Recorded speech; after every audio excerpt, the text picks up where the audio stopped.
नित्य दर्शन से जुड़े सभी श्रोताओं का स्वागत है। आज हम वाणिज्यिक बैंक क्या होते हैं और वो क्या कार्य करते हैं इस पर विस्तार से अध्ययन करेंगे। वाणिज्यिक बैंक वह बैंक हैं जो मुद्रा में व्यापार करते हैं। ये क्या करते हैं? ये आम जनता के धन को जमा के रूप में स्वीकार करते हैं और इसी धन को बड़े बड़े व्यापारियों और उत्पादकों को अधिक ऊंची ब्याज दर पर ऋण सुविधाएं प्रदान करते हैं और इसी ब्याज के अंतर से ये बैंक अपनी आय कमाते हैं कि अमूमन अल्पकालीन और मध्यकालीन प्रकार के ऋण प्रदान करते हैं। ये अनेक सुविधाएं भी देते हैं, ये एजेंसी का कार्य भी करते हैं। ड्राफ्ट चेक सुविधाएं, विनिमय पत्रों को कटौती पर भुनवाना, आभूषणों को लॉकरों में रखना, एटीएम सुविधा बैंक प्रदान करते हैं। चलिए इनके कार्यों का हम विस्तार से अध्ययन करते हैं। व्यापारिक बैंकों के कार्यों को हम 4 श्रेणी में बांट सकते हैं, 4 प्रकारों में बांट सकते हैं। प्राथमिक कार्य, गौण कार्य, उसके बाद सामाजिक कार्य और इलेक्ट्रॉनिक बैंकिंग कार्य यानी ई बैंकिंग कार्य। ये सब वाणिज्यिक बैंकों द्वारा प्रदान किए जाते हैं। इनके बारे में हम विस्तार से पढ़ते हैं। प्राथमिक कार्य मतलब जिसमें जमा स्वीकार करना जनता की और ऋण देना, ये 2 मुख्य कार्य शामिल होते हैं, जिसमें आम जनता के धन को जमा के रूप में स्वीकार किया जाता है और उद्यमियों को इसी जमा में से कुछ भाग ऋण के रूप में ऊंची दर पर ब्याज पर उपलब्ध करवाया जाता है। तो लोगों की एकत्रित धनराशि ऋण के रूप में उद्यमियों को दी जाती है। यह एक निश्चित जमानत के बदले में भी ऋण प्रदान करते हैं। तो उद्यमियों द्वारा लिया जाने वाला यह ऋण नकद साख के रूप में, ओवरड्राफ्ट के रूप में, अधिविकर्ष के रूप में, डिमांड ड्राफ्ट के रूप में, अवधि ऋण के रूप में भी हो सकता है। चलिए इसका हम विस्तार से अध्ययन करते हैं। तो प्राथमिक कार्यों में सबसे पहला है जमा स्वीकार करना। वाणिज्यिक बैंक जनता की जमा को स्वीकार करते हैं और उसी सुविधा अनुसार विभिन्न प्रकार के खातों की वो सुविधा जनता को देते हैं। सबसे पहला खाता है चालू खाता, जिसे हम करंट अकाउंट कहते हैं। करंट अकाउंट विशेषकर व्यापारियों को सुविधा हेतु खुलवाया जाता है। इसमें पैसा व्यापारियों द्वारा जमा कराने और निकलवाने की कोई सीमा नहीं होती, न्यूनतम राशि रखनी होती है, अन्यथा बैंक द्वारा सेवा शुल्क वसूल किया जाता है। इस खाते पर बैंक व्यापारियों को ओवरड्राफ्ट की सुविधा यानी जितना पैसा जमा है उससे अधिक राशि भी व्यापारी किसी को भुगतान के लिए निकलवा कर दे सकता है। तो इस तरह की ओवरड्राफ्ट की सुविधा व्यापारियों को चालू खाते पे दी जाती है, यानी जमा से अधिक राशि का भुगतान के रूप में दी जा सकती है। बैंक इस अधिक के राशि का भुगतान ब्याज सहित वसूल करता है। अगली बार जब भी व्यापारी इस खाते में जमा कराएगा तो पहले बैंक अपने इस ओवरड्राफ्ट की राशि और ब्याज को वसूल करेगा, उसके बाद वो शेष राशि को जमा करेगा। तो इस तरह से ये एक तरह की बैंक की मांग देनदारी को उत्पन्न करती है। तो ये चालू खाता व्यापारियों को विशेष कर उपलब्ध करवाया जाता है। बचत खाता, ये नाम से स्पष्ट है, आप लोगों का भी खुला होगा। ये आम जनता का खाता होता है। छोटी छोटी बचतों को प्रोत्साहन देने के लिए ये खुलवाया जाता है। इसमें जनता अपनी छोटी बचतों को जमा करवाती है। ये बचत को प्रोत्साहन करता है, लेकिन इस पर ब्याज कम दर से दिया जाता है क्योंकि छोटी बचतों को लिए होता है, इसलिए इससे भी मांग देनदारी उत्पन्न होती है। आवर्ती जमा खाता, यह खाता एक निश्चित अवधि के लिए निश्चित राशि प्रति माह जमा करवाने के उद्देश्य से खोला जाता है। ये विशेष परिस्थितियों को छोड़कर समय से पहले इसमें से राशि नहीं निकलवाई जा सकती।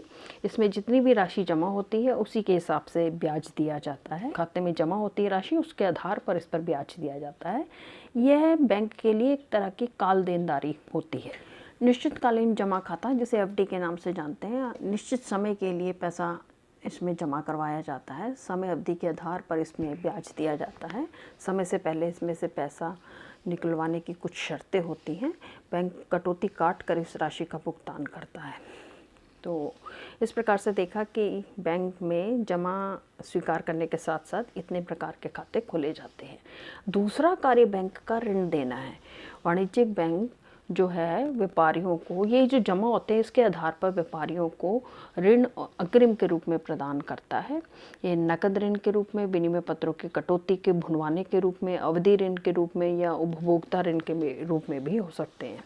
तो ये व्यापारियों को मध्यकालीन ऋण और अल्पकालीन ऋण प्रदान करते हैं। बैंक जमानत के आधार पर भी ऋण उपलब्ध करवाता है।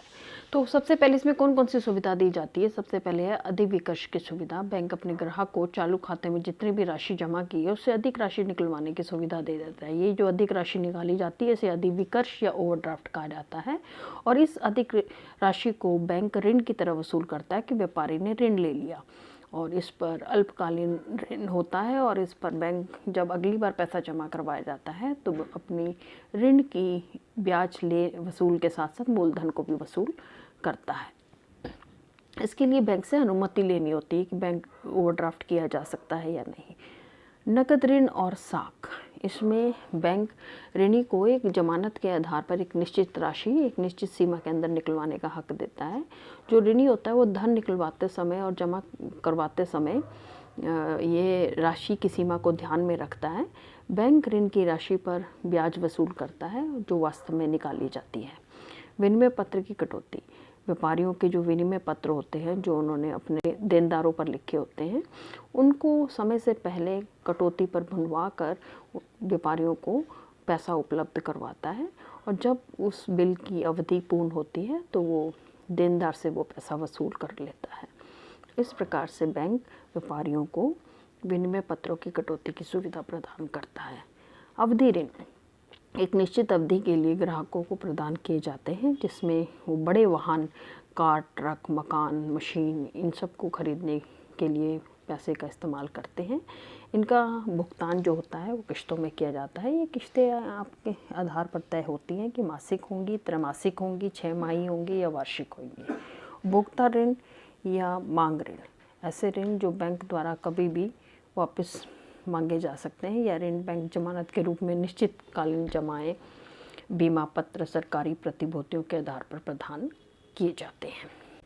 चलिए बैंक के हम गौण कार्यों पर नज़र डालते हैं कि कौन कौन से गौण कार्य हैं। गौण कार्य में चेक सुविधा, बैंक एजेंट के रूप में कार्य करते हुए दूसरे बैंकों पर लिखे गए चेक की राशि को वसूल करना का कार्य भी ग्राहकों के लिए करता है।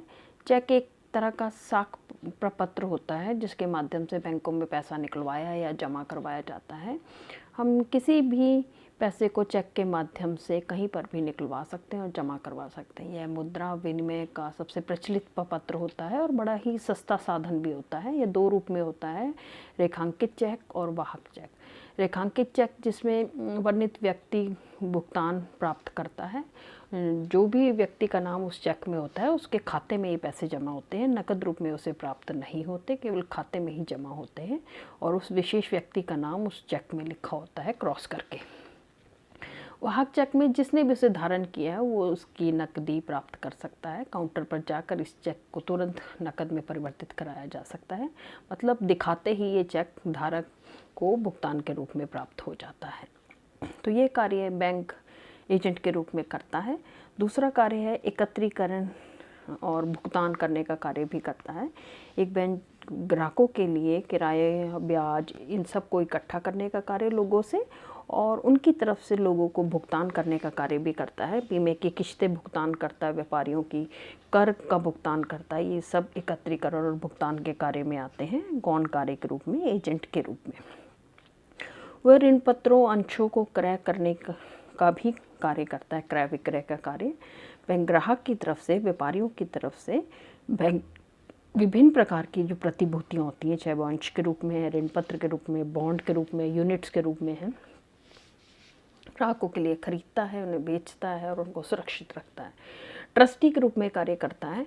बैंक अपने ग्राहकों को बहुत सारी सुविधाएं संपत्ति के ट्रस्टी के रूप में, उसके संरक्षक के रूप में, उसके प्रबंधक के रूप में प्रदान करता है।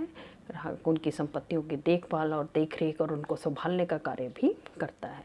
विदेशी विनिमय के व्यवहार भी बैंक करता है। ग्राहकों के लिए विदेशी विनिमय को प्राप्त करना, उसमें भुगतान करना, उसकी उपलब्धता करवाना, ये सब कार्य इसके गौण कार्यों में आते हैं।